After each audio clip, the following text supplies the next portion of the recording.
राहुल गांधी जी न्याय यात्रा कर रहे वो हैं। तो पप्पू है, वो क्या दिखाएंगे? उसको तो आलू घुसाएंगे और सोना निकालेंगे। वो क्या जानते? धान कहाँ रोपना पड़ता है वो नहीं जानते, तो वो क्या देश का कल्याण करेंगे?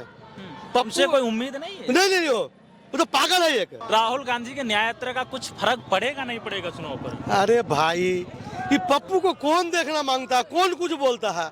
इन लोगों का सबका ये इंडी जोड़ बनाए थे ना, इनका पिंडी चटक गया है। अब इनका दिमाग खराब हो गया है। जो आप एक एक करके जेल जा रहे, सारा घोटालाबाज है, सारा घोटाला इकट्ठा हो गया। तो अब तो घोल का तो घोल बनेगा। अब मोदी जी घोल बना के सबको तिहाड़ जेल में सबको डालेंगे। किसी चोर नहीं रहेगा, चोर मुक्त इंडिया बनेगा। विपक्ष का ये भी कहना है बीजेपी सरकार डर गई इसलिए ईडी, सीबीआई, यहाँ तक तो कोर्ट भी अपने बस में ले लिया अरे है। भाई, अगर ये मुद्दा होता तो मोदी जी ने कई सरकार को गिरा देते। मोदी जी आज तक कोई भी स्टेट में 356 नहीं लगाए। बहुत कुछ हुआ, बंगाल में 356 का लायक पोजीशन है, फिर भी मोदी जी नहीं लगाते हैं। मोदी जी पब्लिक चुनी हुई सरकार, उसको गिराना नहीं चाहते हैं और चुन के आएंगे और दिखाएंगे कि बीजेपी क्या है और बीजेपी क्या कर सकती है।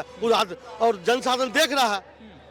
महिला सशक्तिकरण की बात करती हैं, जबकि विपक्ष का कहना है सबसे ज्यादा प्रताड़ित महिलाएं बीजेपी में होती हैं। अरे 30 साल से तो उन्होंने लटका के रखा था महिला बिल को। मोदी जी आए तो महिला बिल पास हुआ। ये कोई किया था क्या?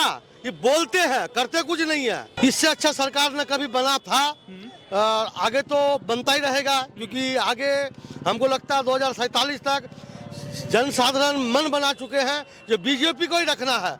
क्यों? मोदी है तो मुमकिन है, जोगी है तो मुमकिन है। ये बुलडोजर बाबा यूपी को पूरा शांत कर दिए हैं, इतना सुधारे हैं हर चीज में, गुंडागर्दी से लेके और रास्ता हर कुछ में।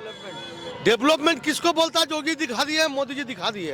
पूरा वर्ल्ड में जो इंडिया का नाम हुआ है, ये किसी काल में नहीं हुआ। पहले प्रधानमंत्री इंडिया के चलते थे तो लगता है जो एक जोकर चल रहे हैं, और अभी लगता है शेर का बच्चा चल रहे हैं। तो शेर के बच्चे के साथ हम लोग सब कोई शेर बन गए हैं। विदेश जाते हैं तो लगता है हम लोग को जो नहीं इंडिया वाले आए हैं, हम लोगों की इज्जत अभी इतनी पहुंच गई है, बता नहीं सकते हैं। अखिलेश जी का कहना है कि पीडीए से बीजेपी सरकार डर गई है। उत्तर प्रदेश में बिल्कुल इस बार टोटी चोर है, वो क्या बोलेगा?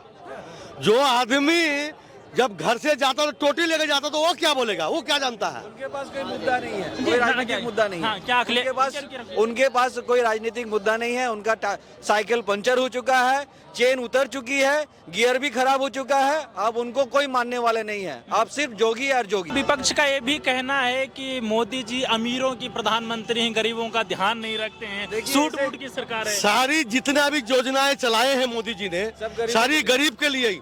आज तक किसी सरकार ने दिया है जो आज 5 बरस तो हो गया और अगले 5 साल तक अन्न योजना जो दिए हैं गरीब को, गरीब कल्याण योजना, हर घर में जो शौचालय को जो दिए हैं, कभी दिए थे? कोई सोचे नहीं थे। हर घर में सिलेंडर, गैस सिलेंडर, प्रधानमंत्री आवास योजना क्या नहीं दिए हैं? अभी जो विश्वकर्मा प्रकल्प जो लगाए हैं, हर जो भी काम कर रहे हैं, 18 जो काम जानते हैं उन लोगों के लिए इतना अच्छा किए हैं। कौन सरकार सोचा? कोई सोचा नहीं था कि इतने तरक्की हो सकता है। इन लोगों के पास तो एक जूता किनने का पैसा नहीं था, और वही सरकार अभी विदेश को लोन दे रही है। कहाँ से आया? चोरी नहीं हो रहा, तरक्की हो रही है। अखिलेश यादव जी का कहना है हमने देखो 16 कैंडिडेट हमने खड़े कर दिए, बीजेपी के पास कोई चेहरा नहीं दिख रहा है कि सीट निकाल पाएंगे नहीं निकाल पाएंगे, इसलिए वो किसी को टिकट नहीं दें। टिकट लेने वाला कोई तैयार नहीं है। अभी तो चुनाव आयोग ने तो कोई डिक्लेयर भी नहीं किया है। डिक्लेयर करने दीजिए, दूध का दूध पानी का पानी हो जाएगा। कौन जीतेंगे? 16 को इसलिए खड़ा किया 16 से मेरा 4 नहीं भाग जाए, उसको पकड़ कर रखे, इसीलिए उसको उम्मीदवार बना दिए। भाई तुम मेरे घर पे रहो और मेरा साइकिल चलाओ। तो साइकिल चलने वाला नहीं है, ये पंचर हो चुका है। हर कोई बच्चा भी जानता है, वृद्ध भी जानते हैं कि क्या था भारत, अभी क्या भारत है। और इस भारत को देखने के लिए विश्व के लोग आना चाहते हैं। जो मोदी सरकार कर रहे हैं, अभी का जो प्रेजेंट सरकार कर रही है, कोई धर्म को लेकर के नहीं कर रही है। जो करते हैं धर्म की बात, ये विपक्षियों का मुद्दा का मैटर हो सकता है। वो तो जनता दे रहा है ना जवाब उसका। अभी जनता क्यों नहीं पसंद कर रहा है उसको?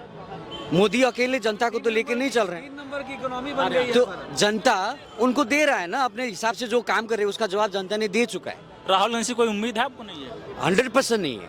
100% है ही नहीं। नहीं है। अच्छा जी, अगर इस बार बीजेपी सरकार बन जाती है तो भारत का लोकतंत्र खतरे में आ जाएगा।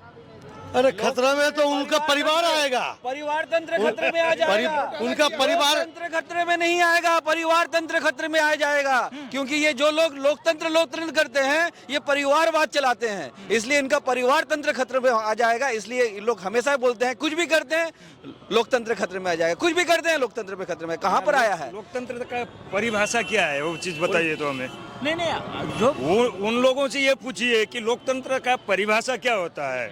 जो व्यक्ति सबका साथ, सबका विश्वास, सबका विकास बोल के चल रहा है और सबका प्रयास बोल के चल रहा है, वो व्यक्ति लोकतंत्र को समाप्त करने जा रहा है। यदि ये लांछना हम लगा सकते हैं तो हम क्या कर रहे हैं?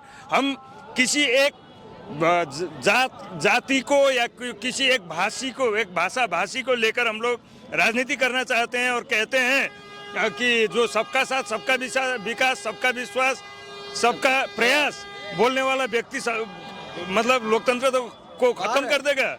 ये तो मजाक वाली बात है भैया, मजाक वाली बात है।